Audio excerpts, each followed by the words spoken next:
It's so funny to me how many ex-Mormons and anti-Mormons will still try to claim that Joseph Smith plagiarized the Book of Mormon. Like this one. Now we're going to talk about how the Book of Mormon was plagiarized. Now, she does lay out a few examples, like the Spalding manuscript, the late war view of the Hebrews, and so on. And despite the most glaring issue of timelines, where you'd have to somehow justify how and when Joseph would have had access to these books, much less even knew the people who introduced them to him even existed, all anyone would have to do to see that the similarities between them are superficial at most would just read them side by side. But that's not the full crux of this person's video. And despite her claims that she studied it, it's clear that she's just regurgitating claims from the CES letter. And people wonder why I laugh at those who take it seriously.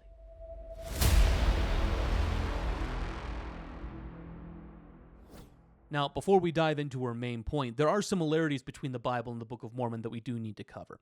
However, outside of where direct passages are referenced, and we'll get to those in a bit, it's more than likely to reflect a common scriptural tradition rather than just straight up plagiarism. Now, the Book of Mormon introduces a ton of theological and doctrinal innovations that go far beyond what is just in the Bible. These would include, but are not necessarily limited to, Christ's ministry in the Americas, which is a unique event not found in the Bible, but is supported by a plain reading of Christ's words in John 10:16. A detailed narrative of ancient civilizations, providing a historical account of two major ancient civilizations, the children of Lehi and the Jaredites, which extends over 2,000 years. Their chronology, complex character development, and internal consistency far exceed what would have been expected from someone just simply reworking the Bible. And then there are unique doctrines such as explicit teachings on the role of agency and accountability, a more detailed understanding of the atonement and its universal applicability, prophecies regarding the restoration and the literal gathering of the 12 tribes of Israel, a detailed narrative of pre-Columbian civilizations and genealogical ties to ancient Israel, and that's just scratching the surface. But what about the language used, I hear, from the pseudo-intellectual tar pit of Reddit exmo atheism? Well, what was the only English language translation of Scripture in the early 19th century? The King James Bible. That's why the Book of Mormon's language mirrors its structure, which again reflects scriptural context of the time rather than straight up plagiarism. And how do we know this? Well, the Book of Mormon is presented as Scripture. In fact, Joseph intended the Book of Mormon to be such, on par with the Bible. So the use of biblical language from the 19th century would be expected from this kind of translation. And it's not even unique to the Book of Mormon either. The New Testament uses language and themes present in the Old Testament as well, all over the place. And that is consistent with scriptural tradition. So even if you don't believe the content of the Bible, the language structure of it is consistent, along with the Book of Mormon. Entire chapters were lifted from Isaiah for 1st Nephi, starting in chapter 15 and going to like 18 or 19, and also in 2nd Nephi. Well, I mean, you did miss Mosiah and 3rd Nephi, but you can go right ahead.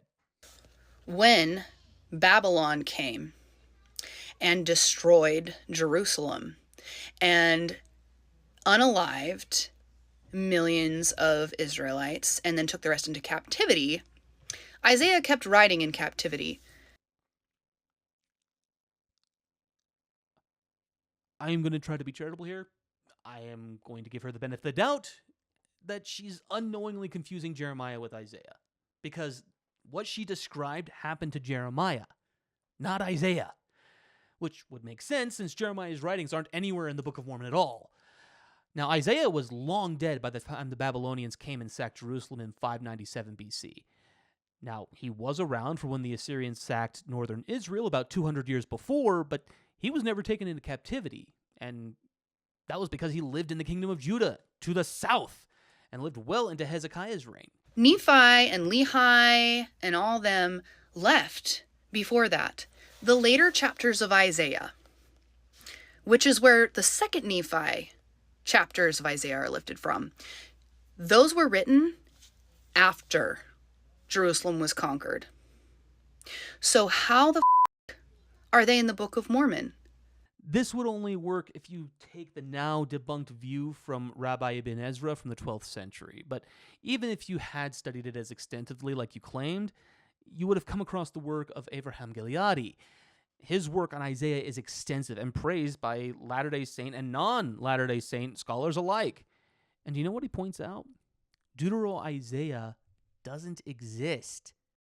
And this has been borne out time and time and time again through computer analysis, that there is no significant differences in voice in any of the Hebrew manuscripts containing the 66 chapters of Isaiah. In other words, it was all written by the same guy. And given that information, and the fact that Isaiah lived 200 years before Lehi and his family even left Jerusalem, those writings would have been on the brass plates, and they would have been quoted and known by Nephi, Jacob, and Abinadi. How the are they copied literally word for word, including the weird italicized words that are in the King James Version? Why the are those the exact same? Why did you lie and say that you studied this? The italicized words in the King James Bible and even in the Book of Mormon weren't meant to change the meaning of the Hebrew or the Greek text, but to make it easier to read in English. And even then, given that all of the scribes state that Joseph never consulted the Bible once during the translation process, it strains credulity to suggest that even Joseph knew where those italicized words were supposed to be. Not only that, but Joseph never even owned a personal Bible until Oliver Cowdery bought him one in October 1829, which was long after the translation wrapped up. So, before you try to get into some kind of scholarly argument about Mormonism on the internet, I suggest you actually do some research instead of washing your brain in the lies that Mormonism perpetuates. And you just gave us a massive example and projection. Next time, you might want to be more careful about quoting from the CES letter.